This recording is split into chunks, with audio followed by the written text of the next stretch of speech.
Hoy nos vamos a apartar de la realidad así del día a día, vamos a hablar de un tema que sí es de actualidad internacional, porque todos siempre vemos estos horribles atentados que se suceden, sobre todo en Europa, de ISIS. Terrorismo, un experto en terrorismo y también en narcotráfico, que es un tema que no solamente está en el mundo, sino que acá está presente, Horacio Calderón. Él es experto en estos temas y con él vamos a hablar no solamente del mundo, sino también de qué es lo que nos espera y en qué estado de situación está la Argentina.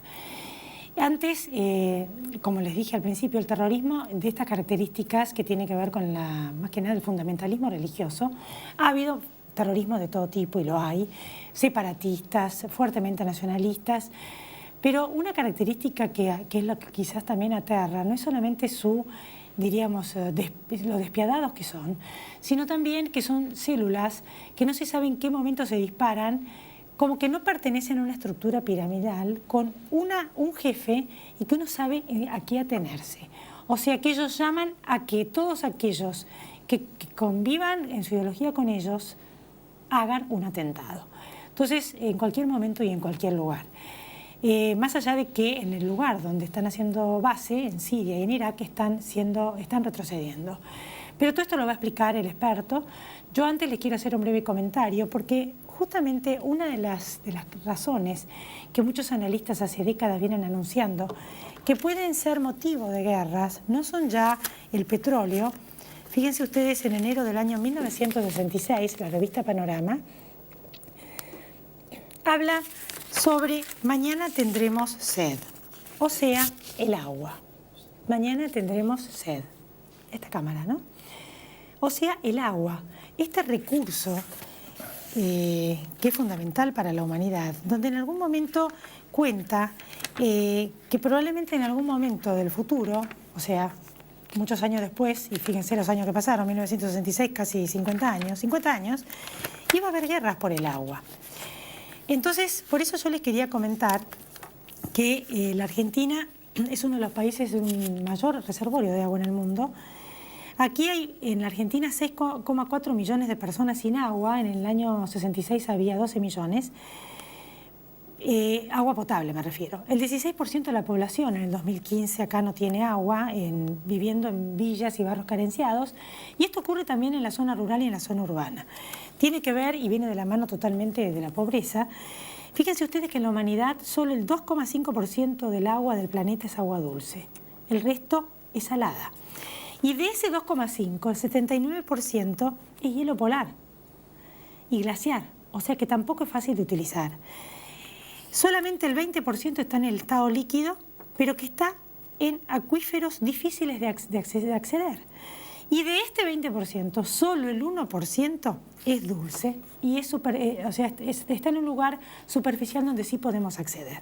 O sea, que de todo el agua de la humanidad, el 0,025% nada más es accesible.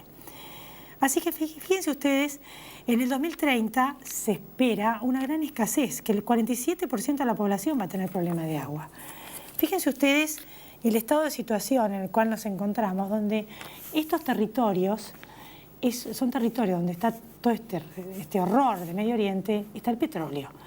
Pero el agua va a ser el recurso escaso del futuro. Y la Argentina es uno de los grandes reservorios, como les dije, de agua. Ya se los conté. Estamos entre los países que tienen el segundo acuífero más importante, el acuífero Guananí, creo que es, más importante del mundo.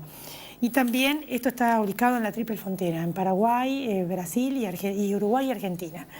Así que bueno, yo les quería comentar esto porque es un tema que realmente para tener en cuenta y que quedan fuera del sistema todavía 6,4 millones de personas, 400.000 personas, que no tienen agua en la Argentina y que están esperando.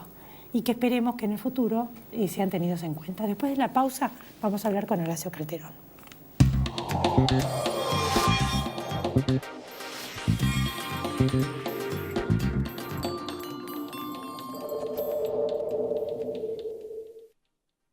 Auspicia este programa Banco Provincia.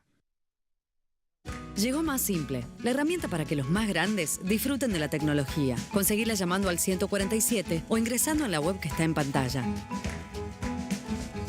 Buenos Aires Ciudad. Vamos, Buenos Aires.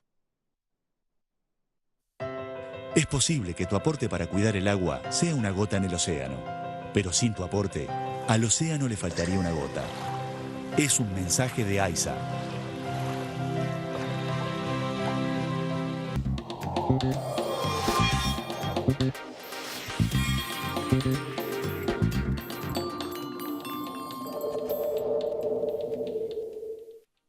Aquí estamos entonces en Dame el Poder. Horacio Calderón, gracias por venir. Al contrario, gracias por invitarme. Bueno, vamos a hablar primero Después de... de 3 años hace que más o menos. Sí, siempre. Hablamos sobre el mismo tema, creo, narcotráfico. Narcotráfico y terrorismo. Esto del ISIS es un misterio. ¿Quién financia el terrorismo? ¿Qué es el ISIS? Y lo que muchos nos preguntamos, ¿quién lo financia? Mira, lo más importante es comenzar aparte por la raíz de qué es el ISIS. ¿No? El ISIS es una secta, lo que hace esto gravísimo, es una secta apocalíptica, ¿no? Fundada en el año 2003 en Irak. Todo el mundo piensa que el ISIS a lo mejor como tal se fundó hace poco tiempo. No, existe desde el año 2003. En que fue respaldada y financiada por un montón de actores regionales e internacionales que tenían como objetivo derrocar al entonces presidente de Irak, Saddam Hussein. ¿Por qué apocalíptica, Elizabeth? Porque ellos creen que con las acciones que desarrollan pueden adelantar los tiempos del juicio final. Lo cual, ¿esto a qué lleva? Lleva al hecho de que si tuvieran la posibilidad, por ejemplo, lejana, de adquirir un arma nuclear, ellos no dudarían en usarla. Ellos creen, es decir, creen en el apocalipsis, pero no en los tiempos de Dios. Ellos creen que creemos los católicos, que tenemos el libro del Apocalipsis, etc. No, ellos creen en esto que estoy comentando, pero además creen en que ellos pueden intervenir en la llegada de su Mesías, de un Mesías, que se llama Mahdi, en la versión extremista yihadista, ¿no? Acompañado de Jesucristo. Vos fijate el merengue que tienen, en cuanto al punto de vista de lo que es la teología, para ser vasallo de este Mahdi, conquistar el mundo, implantar un califato global y reinar hasta el día del juicio final. Entonces, cuidado, no estamos analizando una organización terrorista que se maneja con la lógica comprensible para lo que es el análisis de Occidente o cristiano. ¿Quiénes lo financian? Bueno, mira, lo han financiado países como Arabia Saudita, países del Golfo Árabe, le han abierto las puertas de las fronteras de Turquía para que ingresaran a Siria. Desde Siria ellos se fueron creciendo y se trasladaron a Irak, nadie los detuvo, capturaron la ciudad de Mosul, que está al norte de Irak. Fíjate que es la segunda ciudad en importancia del país. Yo conozco, he estado 6 veces en Irak. ¿No? Mosul tiene más de 1 millón de habitantes. Entonces, fue una columna gigantesca con vehículos utilitarios, armados con ametralladoras, etcétera, y los esperaron con los brazos bajos. Eso fue una cuestión de tipo geopolítica que a lo mejor es medio difícil de explicar. El ISIS fue, en definitiva, creciendo, cambiando de nombre, se afilió a Al-Qaeda. No es que fue un brazo de Al-Qaeda, se afilió por conveniencia a Al-Qaeda, se la llamó en un momento Al-Qaeda en Irak, tenía otro nombre que era base para la guerra de la yihad, ¿no? en la tierra de los 2 ríos, un poquito largo eso en árabe. Luego se funda Estado Islámico en Irak, luego Estado Islámico en Irak y Siria, y finalmente en el año 2014 este califato que está descalificado por los grandes teólogos del Islam. Pero en Mosul, para que vos te des una idea, robaron todo lo que encontraron en los bancos. O sea, se llevaron entre 600 y 800 millones de dólares. O sea que tienen mucha plata y además tienen pozos de petróleo. Claro, pozos de petróleo, no solamente pozos de petróleo, refinería que nadie se ocupó de bombardear o de neutralizar desde un principio, robo y venta de antigüedades. Hay antigüedades que son de un enorme valor, ¿no? que robaron tanto en Siria como en Irak. Ahora, porque la gente común a veces, algún que otro, no sé si, dice, no, capaz que está Estados Unidos detrás. De hecho, Trump denuncia a que no sé quién iba... No, él denunció directamente a Barack Obama como fundador del ISIS conjuntamente con Hillary Clinton. Pero en realidad, yo diría, a ver, no fueron fundadores del ISIS, porque el ISIS nació, la raíz del ISIS que se llamaba Tawhid wa Jihad, eso se llama monoteísmo y guerra santa, se remonta al año 2003. Lo que yo sí creo que las acciones de Barack Obama, acompañado en una etapa por Hillary Clinton como secretaria de Estado, fueron funcionales al desastre que permitió que creciera el ISIS. Que continuara creciendo en Irak, que creciera con ayuda de Estados Unidos, de Turquía, de Arabia Saudita, de otros estados, en Siria, eso es, lo ha confesado incluso, lo comentó el vicepresidente de los Estados Unidos, Joe Biden, que por ejemplo que Turquía había abierto las fronteras de su país para que entraran terroristas a Siria, y tuvo que luego que retractarse por cuestiones de orden diplomático. Y deliberadamente. ¿No? Deliberadamente. Ayudaron al ISIS. Deliberadamente, pero ¿por qué? Hay que explicar por qué. No solamente al ISIS, también Al Qaeda. Al Qaeda tiene un brazo, ahora le han cambiado el nombre, que se llama Jabhat al-Nusra, el Frente al-Nusra en Siria, que es más peligroso que el ISIS. Ahora podría, en definitiva, explicar por qué. Pero, a ver, el por qué. ¿Por qué ese, a lo mejor, ensañamiento o por qué ese objetivo en derrocar a Bashar al-Assad en Siria? Porque es una guerra también dirigida contra Irán.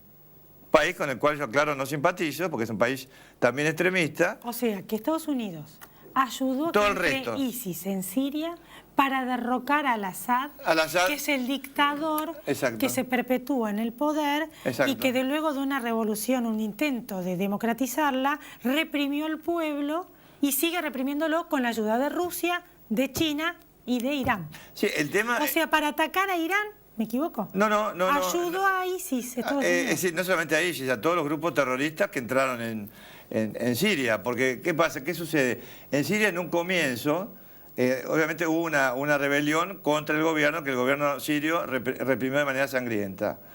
Pero sobre eso, como ocurrió en otros países, como el caso Libia, ¿qué sucede? Se montó, es decir, una puerta abierta, respaldada en dinero, para que estas organizaciones crecieran para derrocar a este gobierno, este régimen, al-Assad, pero que han convertido a Siria en un caldero y en un hervidero, sí, ¿no? que permite justamente no solamente el desarrollo de una organización apocalíptica, como acabo de mencionar, sino también su dispersión hacia el resto del mundo, como vos bien mencionaste. ¿Le da ¿no? plata a Estados Unidos? No. No, Estados Unidos no. Estados Unidos no. Además, Estados Unidos ahora ha cambiado. Obvio. Ahora ha cambiado, ha hecho Claro. porque inclusive Barack Obama, parecía realmente de colegio eso, de colegio primario, dijo, no, yo realmente reconozco el error de lo que hicimos en Libia, más o menos. La culpa la tuvo Cameron, que me convenció. Ahora, Entonces, dejando de estos detalles que la verdad que son bastante difíciles de entender, aunque fue muy explícito y lo pudimos entender, esta metodología sangrienta, despiadada, irracional. sí, irracional, perdón, para nosotros. Para la lógica occidental. Bueno, por eso. ¿De qué están todos locos? Bueno, de hecho hay estudios psicológicos que dicen que la gente que se plegó a ISIS está desequilibrada. Bueno, hay gente que lo hace realmente por convicción, pero este tipo de organizaciones también apuntan, sobre todo en lo que hemos visto, ataques de lobos solitarios, por ejemplo en Europa, apuntan a captar a psicópatas. O que el mensaje de odio que ellos propalan, a través, por ejemplo, tiene una revista que se llama Davik, así como Al Qaeda tiene una revista que se llama Inspire. Y, por ejemplo, Davik, tanto Al Qaeda en Inspire como Davik en el caso del ISIS, ellos de alguna manera promueven los ataques, hasta hablan, dicen, por ejemplo, atacar con piedras, matar con cuchillo, atropellando. Entonces vimos un caso como el de Niza, donde una persona se sube a un camión y mató a una cantidad enorme de gente. Sí, en varios lugares de Europa. De hecho, Europa no sabe qué hacer. ¿Los videos son reales que degüellan a la gente? Sí, por supuesto, sí. En Europa no saben... Perdón, un chico de 12 años. Bueno, en Europa no saben qué hacer. Yo creo que están militarizando, están intentando distintas opciones, Consejo de Seguridad, a ver cómo lo pueden manejar, porque es una cosa que se les está yendo de las manos. Y uno de los temores, y de hecho está generando fuertes nacionalismos y xenofobia, es que esta ola de inmigrantes en Europa, letra de la cual se aprovechó Trump en Estados Unidos, genere que haya terroristas encubiertos. ¿Es esto posible? Porque de hecho son muchos los países que están abriendo la puerta a los inmigrantes, también sirios, también Argentina. Bueno. Entonces, que van a venir, creo que menos de 3.000. Pero bueno, yo quisiera saber en qué medida esto puede ser real, que haya terroristas encubiertos, si este miedo tiene fundamento. Bueno, por supuesto, dentro de cualquier corriente migratoria de la magnitud que hemos visto en Europa, hay un porcentaje no demasiado bien determinado de terroristas o de militantes que están afiliados a este tipo de organizaciones, tanto Al-Qaeda como el ISIS. No nos olvidemos de Al-Qaeda, porque Al-Qaeda es mucho más sutil que el ISIS. El ISIS va a ser derrotado en Irak y va a ser derrotado en Siria y va a perder, digamos, la condición de supuesto Estado, porque si no tienen ciudades para controlar, no pueden llamarse califato, ni Estado Islámico, ni nada que se les ocurra. Pero ¿qué va a suceder? Va a haber una implosión y todos los miles de militantes ya aguerridos y endurecidos en la guerra, muchos de ellos van a quedarse en la zona a desarrollar guerra de guerrillas con ataques terroristas, y otros van a volver a sus países de origen, por ejemplo, países europeos. Pero los europeos también, Elizabeth, tienen ya el enemigo adentro. O sea, ¿tenemos acá ISIS? ¿Puede venir ISIS? Mira, a ver, hubo una publicación del año 2012 del grupo Soufan. Ali Soufan es un ex agente del FBI, muy experto y en lo personal, y tiene una gran organización. Él, por ejemplo, dice que hay 25 argentinos militando en el ISIS y combatiendo en el ISIS en Siria y en Irak. Yo creo que en Siria, fundamentalmente. Pero lo que yo creo que si eso no va acompañado por nombres y apellidos, no sirve. Y acá no hay ahora. Puede ser una estimación. ¿En los países vecinos, si como dijeron que había una célula en Brasil? Bueno, en Brasil han descubierto personas afiliadas al ISIS. No se sabe si están conectadas entre sí, pero no hay que olvidar que acá en Uruguay, en Paysandú, hubo un dirigente comunitario judío, David Friend, que fue acuchillado por un militante extremista. Por supuesto, estamos hablando de extremistas, a lo mejor simpatizante del ISIS, etc. Ahora se lo declaró insano mental. Pero de cualquier manera, sea insano mental o no, sea un psicópata o no, bueno, él cuando asesinó a este dirigente judío, por supuesto, lanzó palabras vinculadas con sus simpatías o militancia en este tipo de grupos que yo llamo apocalípticos, porque ese es el nombre, ¿no? Bueno, después de la pausa ya vamos a ir cerrando este tema y vamos a hablar del narcotráfico en la Argentina. ¿Cómo no? Después de la pausa.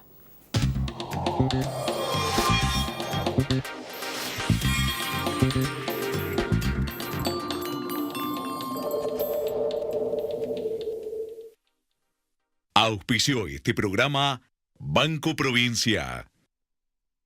Grupo Petersen, desde 1920, construyendo el país.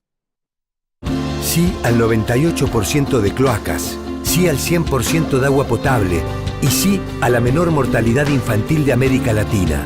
¿Te animas a seguir diciendo que sí a vivir mejor? Yo digo que sí.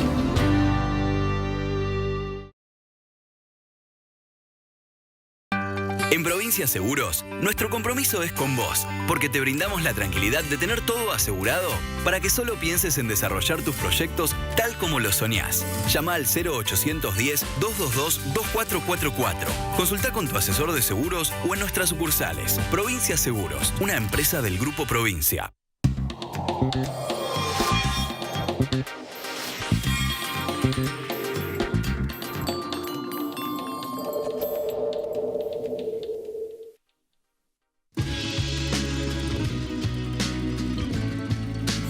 Entonces, en Dame el Poder, gracias por venir, Horacio Calderón, experto en terrorismo y narcotráfico. Por favor, me quedaba pendiente del bloque anterior, del programa anterior, contestarte si hay militantes del ISIS en la Argentina. Yo diría que sería una especie de suicidio pensar que no los hay, porque la amenaza es global. Y la Argentina tiene un precedente. En 1992 se voló la Embajada de Israel y en 1994 se voló el edificio de la AMIA. Hoy no hay un solo detenido con respecto a esto, ¿no? O sea, no, han sido 2 atentados no aclarados, vinculados con la situación del Medio Oriente. Y de hecho ellos llamaron a atentados en todo el mundo, así que... Exactamente. Es anárquico. Claro, y para es terminar como que aunque no esté más el califato, van a seguir estando. Pero por supuesto, además están los otros grupos, está el grupo que comenté en Siria, sí, que tiene ahora un nombre nuevo muy complicado en árabe, ¿no? Pero yo creo que la Argentina no tiene por qué no ser un blanco, y pienso que en ese aspecto no estamos preparados para no. para una prevención. No hay prevención de eso. Es muy difícil prevenir estos atentados, pero pienso que no estamos preparados. Y además no estamos preparados. No, en absoluto. Bueno, ahora vamos a hablar del otro terrorismo, que no es terrorismo, pero que para mí es terrorífico, como por cualquier ciudadano, que es el narcotráfico, que eso sí que está aquí ya ahora a la vista, en la cotidianeidad de nuestra vida, y que superó todas las expectativas, porque la verdad que la Argentina pasó a ser un país de consumo, de distribución, de producción, en fin. ¿En qué estado de situación estamos? Y bueno, el gobierno también se vio sorprendido con lo que encontró, ¿no? Bueno, yo creo que lo hemos comentado en tu programa hace varios años, ¿no? 3 años, sí. Que advertíamos justamente de este peligro, de esta realidad. En realidad ya no es una amenaza, es una realidad el narcotráfico en la Argentina. Y unir narcotráfico y terrorismo tampoco es algo utópico. Están vinculados. Porque las organizaciones criminales transnacionales de México, mal llamadas cárteles, porque ya han superado esa condición, ¿no? A ver, la Federación de Sinaloa, liderada por el detenido el Chapo Guzmán, los Zetas, la familia michoacana, en fin, todo este conjunto, además de ser narcotraficantes, son terroristas. O sea, de ahí viene la palabra de narcoterrorismo, que esperemos que no llegue a nuestro país. Pero la Argentina es un país de tránsito, desde hace, es histórico eso, de mercadería, por supuesto ilegal. Es un país que históricamente ha sido exportador de precursores químicos antes de la existencia de la efedrina, a ser utilizados por laboratorios de países limítrofes para la elaboración del clorhidrato de cocaína en estado puro, ¿no? Estamos hablando acá de pasta base. Un país en este momento de consumo, para que vos te des una idea, por si no lo hablamos hace 3 años, porque creo que el dato fue más reciente, la Argentina tiene 600.000 consumidores de cocaína. Las Naciones Unidas dan esta cifra, contra 900.000 de Brasil. Pero si calculamos, hacemos un cálculo de población, la Argentina es el primer país donde se consume cocaína de América, por lo menos de América del Sur, ¿no? ¿Cuán enraizado está? Está la luz, que está enraizado en las fuerzas policiales, no todas, porque sabemos que hay una cantidad de dinero que proviene del narcotráfico para financiamiento de la política. Todo el mundo lo sabe. Sí, por supuesto. Están saliendo a la luz una serie de hechos que, bueno, van mutando y cada día se agrega algo nuevo. La palabra transversal, ahí verdaderamente política, distintas instituciones. Entonces, ¿cuán enraizado está? Y si estamos cerca de ser como Colombia, México o estos países cuyo territorio fue tomado por el narcotráfico. Bueno, a ver, yo pienso que la Argentina tiene su propio perfil en lo que se refiere al narcotráfico, ¿no? Incluyendo cuando importamos efedrina, acá en la Argentina, la contrabandeamos a México, donde estaba prohibido. En fin, acá se hace hasta control de calidad, por ejemplo, de cierto tipo de sustancias estimulantes de tipo anfetamínico. En fin, podría ser una lista bastante larga. Acabamos de salir de la lista gris de lavado de dinero, hace muy pocos días, esto.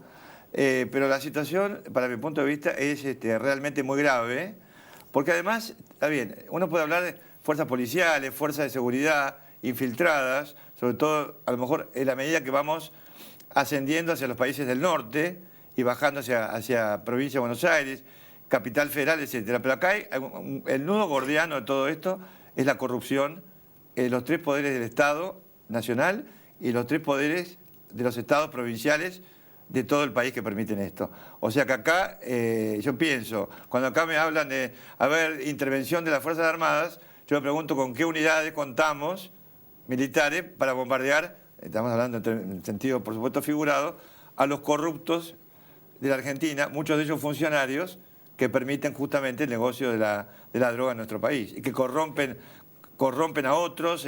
O sea, realmente yo la situación la veo realmente muy grave. No somos Colombia, ni vamos a ser Colombia, ni vamos a ser México, etc. Tenemos nuestro propio perfil, pero dentro del propio perfil, de la propia identidad que tiene Argentina, yo diría que la situación es grave y es muy complicada para revertir, ¿no? Bueno, este tema fue tan importante para los argentinos que decidió una elección en la provincia de Buenos Aires, donde ganó María Eugenia Vidal. Y uno se pregunta si lo que están haciendo, usted que es un experto, quizás me puede decir si es suficiente, cómo lo ve, las medidas políticas que están tomando, porque uno sabe que cómo se maneja el narcotráfico, o sea que el miedo, bueno, desarticular el tejido social para poder penetrar más fácilmente, y que es una política de terror, o sea, es o toman la plata o los mato, o sea, de hecho Elisa Carrió fue amenazada de muerte. Bueno, y María Eugenia Vidal también se tuvo que mudar de su casa justamente a una base militar, decisión que yo comparto, en determinado momento, yo conversando con una persona, digamos, del gobierno anterior, por supuesto que no tenía absolutamente alto nivel, decidida de alguna manera también a combatir al narcotráfico, yo le dije, si usted realmente toma esta decisión, se tiene que ir de acá, ¿no? Se tiene que ir de este lugar, o sea que el cambio de María Eugenia Vidal del lugar me parece correcto. En cuanto al tema de combatir al narcotráfico, tiene que ser una política de Estado. Y yo no veo políticas de Estado en este momento, ¿no? Veo, un conjunto de medidas que a mí me parece importante, por ejemplo, la extinción de dominio, que ahora está siendo resistida, por ejemplo, en algunos sectores del Congreso argentino. Es decir, por los políticos. Exactamente, extinción de dominio significa quitarles a los narcotraficantes los bienes que han adquirido con dinero proveniente de la droga, o de la corrupción, o de lo que sea, ¿no? Por ejemplo, también la cuestión de el proyecto para la ley de arrepentidos, los agentes encubiertos, en fin, pero yo no veo por el momento, y no veo de acá a bastante tiempo, proyectando escenarios, capacidad por parte del Estado Nacional de responder de manera efectiva a la amenaza real que representa el narcotráfico en la Argentina. ¿Por qué? ¿Qué se necesita? Bueno, se necesita por de pronto tener una estrategia, no tener un plan, no hay planes, no hay estrategia por el momento, ¿no? No hay que olvidarse que yo creo que tenemos un gobierno que no pensaba de alguna manera triunfar en las elecciones.